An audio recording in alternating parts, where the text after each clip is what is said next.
नमस्कार श्रोते हो. साहित्य पंढरी या कथाकथन चॅनलवर मी दीपक रेगे तुम्हा सगळ्यांचं मनापासून स्वागत करतो.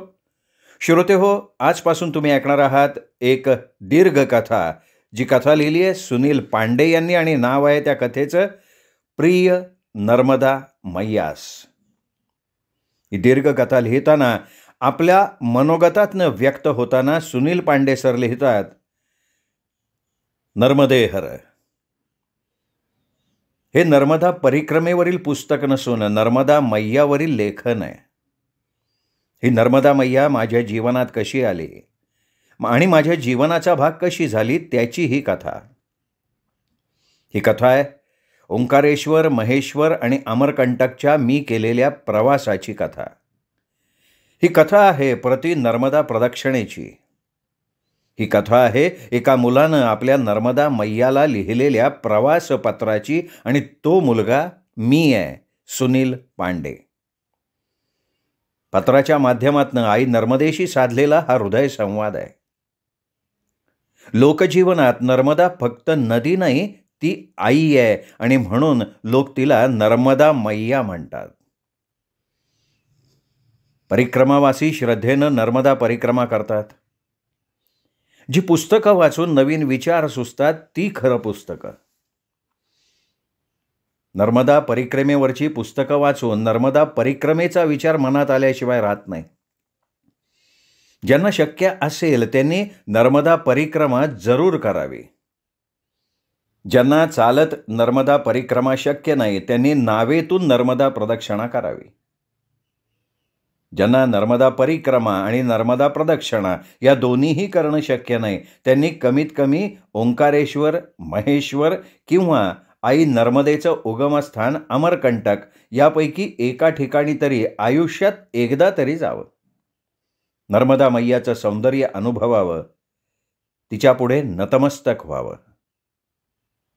शेवटी ज्यांना काहीच शक्य नाही त्यांनी नर्मदा परिक्रमेवरील पुस्तकं तरी नक्की वाचावीत. चालणं आरोग्यासाठी चांगलं असतं. चाललो की नवीन विचार सुचतात, तुमचे विचारही बदलतात.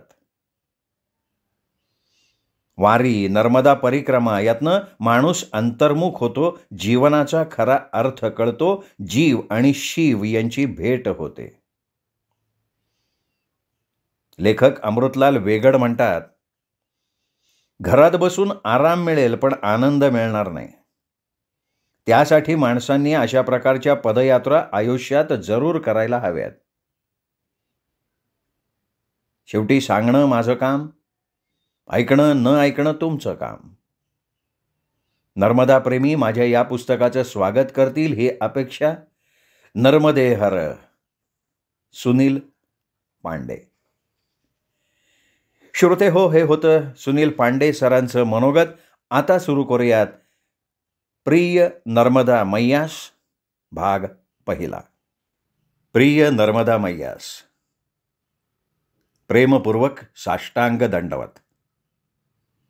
पत्रास विशेष प्रयोजन म्हणजे आज पहाटे 4 वाजता अमरकंटकवरून सुखरूप घरी आलो.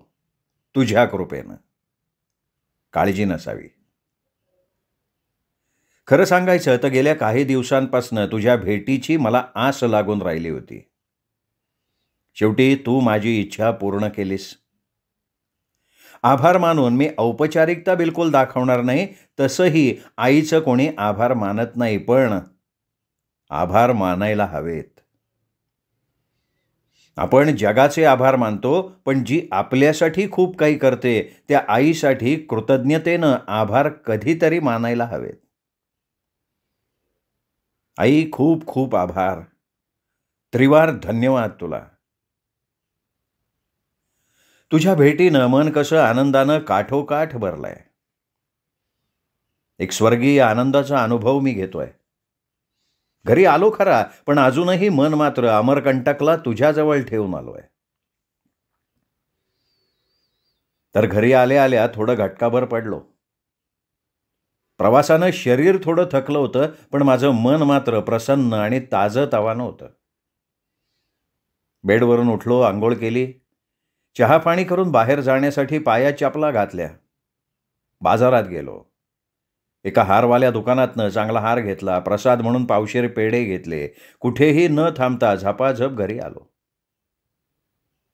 बाथरूममध्ये जाऊन चांगले स्वच्छ हातपाय धुतले, देवापुढे बसलो, पाट घेतला, पाटावर नवीन लाल वस्त्र अंथरलं.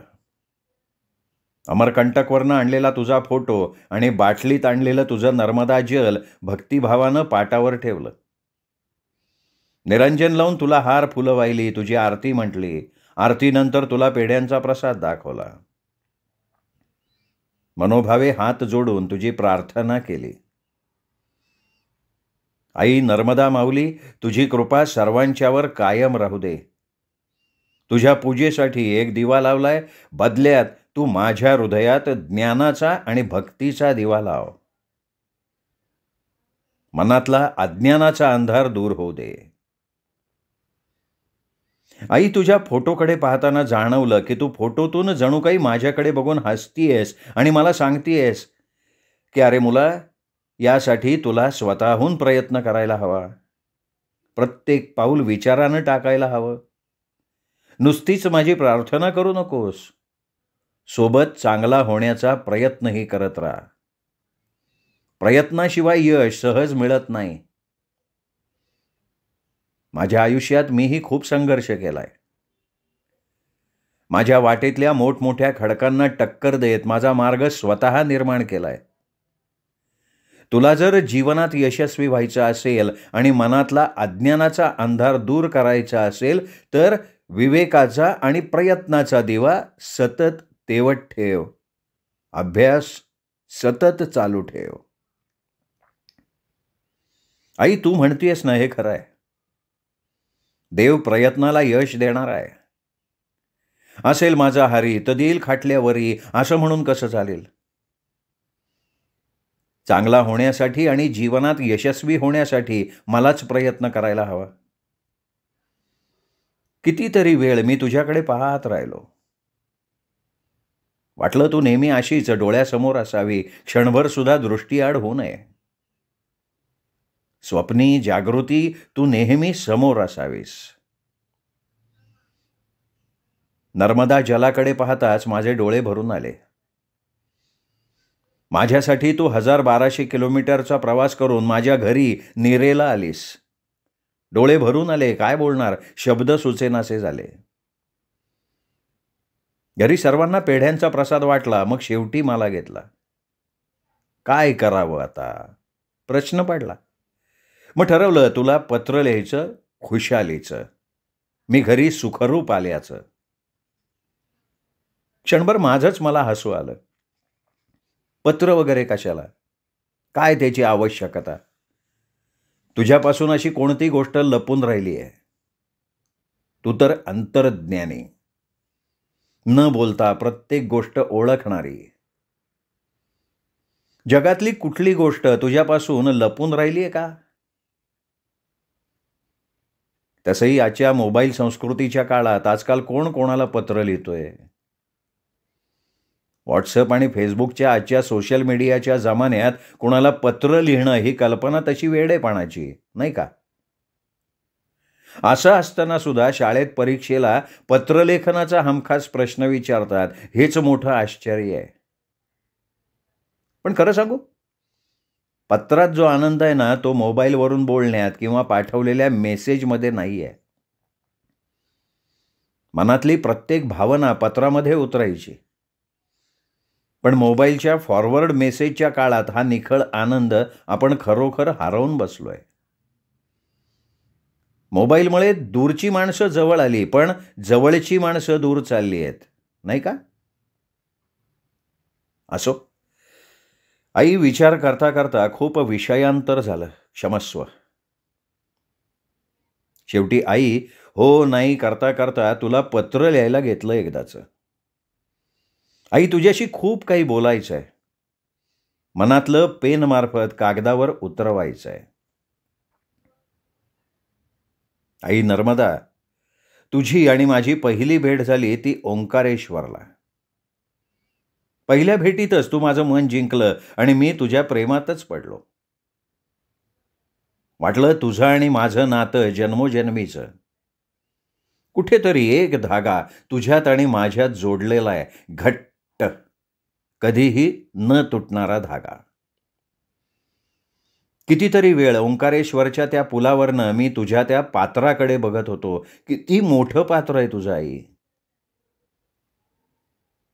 आजपर्यंत तुझं नाव मी फक्त ऐकून होतो. इतर जशा त्या नद्या तशी तू एक नदी, पण नाही आई. तुला स्वतःचा एक इतिहास आहे, तोही भव्य दिव्य. तू फक्त एक नदी नाहीस, प्रत्यक्ष शिवकन्या तू. नर्मदा. तुझं नाव सुद्धा किती सुंदर. जी सर्वांना सुख देते, आनंद देते, ती नर्मदा. प्रत्यक्ष भगवान शिवांनी नर्मम ददांतिसा हे नाव दिलं. थोडक्यात सर्वांना शुद्ध आनंद देणारी तू शीत जलाची कल्याणकारक नर्मदा म्हणून तुझा लौकिक.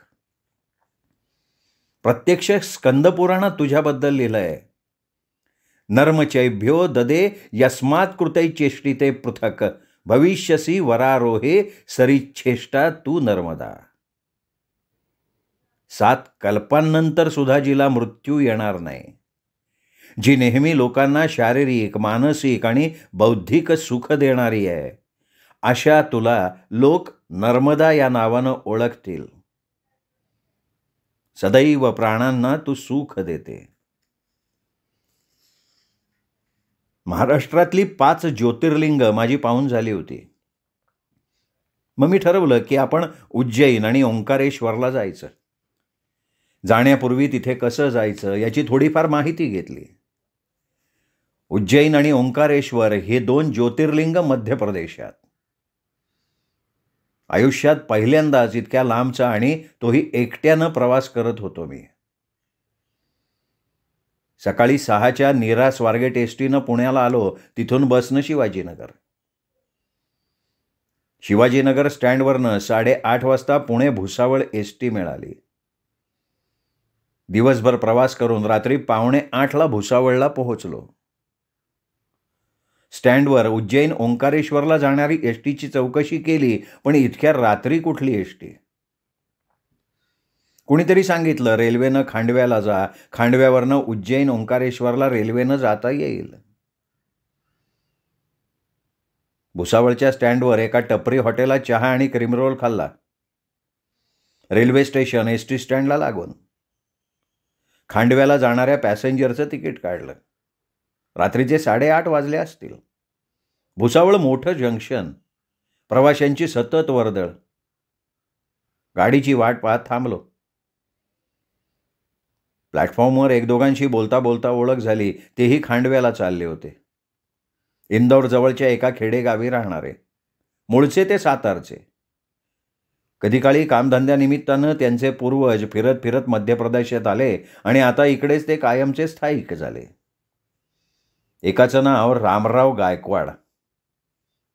त्यांच्याबरोबर त्यांच्याच गावातले 4-5 लोक होते. माणसं गरीब, मोकळ्या स्वभावाची. पटकन सगळ्यांची छान सूर जुळले. परक्या मुलखात अशी आपली माणसं भेटली की एक मोठा आधार वाटतो. विशेष म्हणजे रामराव माझ्याशी छान मराठीत बोलत होते. मला सगळ्यांचाच मोठा आधार वाटला. 8:30ला येणारी पॅसेंजर चक्क 2 तास लेट. 10:30 वाजता पॅसेंजर आली. आम्ही सगळे गाडीत चढलो. रामरावांनी एका फेरीवाल्याकडनं 20 रुपयांची 2 डझन केळी घेतली. सगळ्यांना त्यांनी केळी वाटली. भूक लागलीच होती. खाल्ली केळी, तेवढाच पोटाला आधार. दिवसभर प्रवासानं अंग आंबलं होतं. सरळ सीटवर आडवा झालो. छान झोप लागली. 12:30 वाजता रामरावांनी उठवलं, खांडवा आलं, उठा. पटकन उठलो. खांडवा रेल्वे स्टेशनवर उतरलो. रामराव गायकवाड नसते तर मी पार इटारसीला पोचलो असतो सकाळी. खांडवा मोठं जंक्शन. सगळ्या उत्तर भारतातून बहुतेक रेल्वे खांडवा स्टेशनवरनं जातात. रामराव मला म्हणाले, तुम्ही आधी उज्जैनला जा, मग माघारी येताना ओंकारेश्वराला या. इंदौरच्या अलीकडचं महूचं तिकीट काढलं. सगळे माझ्याबरोबर महूपर्यंत होते. आता रात्रीचा पाऊण झालेला होता. चांगला गारठा होता हवेत. मी शाल अंगावर पांघरली. अधूनमधून डोळ्यांवर झोप येत होती. प्लॅटफॉर्मवर माणसं येत होती, जात होती. एक्सप्रेस, मालगाड्या येत होत्या, जात होत्या. 2-3दा तोंड धुतलं. रामरावांबरोबरचे एक वृद्ध आजोबा मला म्हणाले, तुम्हाला प्रवासाची चांगली आवड आहे, पण प्रवासात सावधगिरी नेहमी बाळगत जा. ओंकारेश्वरला गेल्यावर नर्मदेत स्नान करा. फार मोठी नदी आहे. गंगेपेक्षाही तिला फार मोठा मान. घाटावर गेल्यावर बॅगेकडे नीट लक्ष ठेवा. नाहीतर तोंडाला साबण लावला आणि दुसरीकडे बॅग गायब असं व्हायला नको. सगळे चोर लफंगे असतात असं नाही, पण आपलं सावध राहावं कधीही चांगलं, नाही का? मी आजोबांचं बोलणं ऐकून मान हलवली. आजोबा माझ्यापेक्षा वयानं एवढे मोठे, पण मला ते आहोजाहो करत होते. मला मात्र अवघडल्यासारखं झालं. 1-2दा आजोबांनी बिडी काढली, फुंकत राहिले. वेळ जाण्यासाठी. रात्रीचे आता 1:15 वाजले होते. गाडी आज रोजच्यापेक्षा उशिरा आहे, रामराव म्हणाले. खांडव्यामधली ती रात्र, थंडी मारणाची. डोळे झोपेमुळे गपागप बंद होत होते. बसल्या बसल्या डुलकी घ्यायला लागलो. 3:30 वाजता अकोला महू पॅसेंजर आली. दरोडा घालावा त्याप्रमाणे गाडीत चढण्यासाठी प्रवाशांची झोंबाझोंबी सुरू झाली. मी, रामराव, आजोबा आणि बाकी 2 जण एका डब्यात चढलो. कशीबशी प्रत्येकाला जागा मिळाली. गाडीनं हॉर्न दिलं आणि गाडी महूच्या दिशेनं धावायला लागली. 5:45 वाजता मोरटक्का स्टेशन आलं. रामराव मला म्हणाले, इथून ओंकारेश्वर 11 किलोमीटर आहे. उज्जैनवरनं परत माघारी येताना मोरटक्क्याला उतरा आणि बसनी ओंकारेश्वरला जा. अंधार अजून बऱ्यापैकी होता. हवेत गारठा चांगलाच होता. मी पुन्हा पुन्हा घड्याळाकडे बघत होतो. महू अजून किती लांब आहे हे अधूनमधून रामरावांना विचारत होतो. महूच्या अलीकडे सिमरोल स्टेशन. सिमरोलचा घाट पाहिला आणि छातीत धडकीच भरली. प्रचंड खोल दऱ्या, धबधबे, सभोवताली निसर्गरम्य वनराई बघून स्तिमित मात्र झालो. 7:45 वाजता महू स्टेशनला आलो. महू म्हणजे डॉक्टर बाबासाहेब आंबेडकरांची जन्मभूमी. महू रेल्वे स्टेशनच्या बाहेर इंदौरला जाणाऱ्या बसेस लागल्या होत्या. कंडक्टर इंदौर इंदौर ओरडत होता. इंदौर महूपासून 20 किलोमीटर दूर. रामरावांनी इंदौरला जाणाऱ्या एका बसमध्ये मला बसवून दिलं आणि निरोप घेताना ते मला म्हणाले, इंदौरवरनं उज्जैनला पाहिजे तेवढ्या बस मिळतील. काही अडचण आली तर मला फोन करा. रामरावांनी त्यांचा नंबर दिला. सर्वांनी हात हलवून निरोप दिला. सगळे गर्दीत दिसेनासे झाले. काल रात्री 8 पासून ते आज सकाळी 8 पर्यंत जवळजवळ 12 तास ज्यांच्या बरोबर होतो ते सगळे आपापल्या वाटेनं निघून गेले होते. मनात घर करून गेले होते. मन थोडं उदास झालं. श्रोते हो, हा होता प्रिय नर्मदा मैयास या सुनील पांडे लिखित दीर्घ कथेचा पहिला भाग. दुसरा भाग उद्या. तोपर्यंत नमस्कार मित्रो.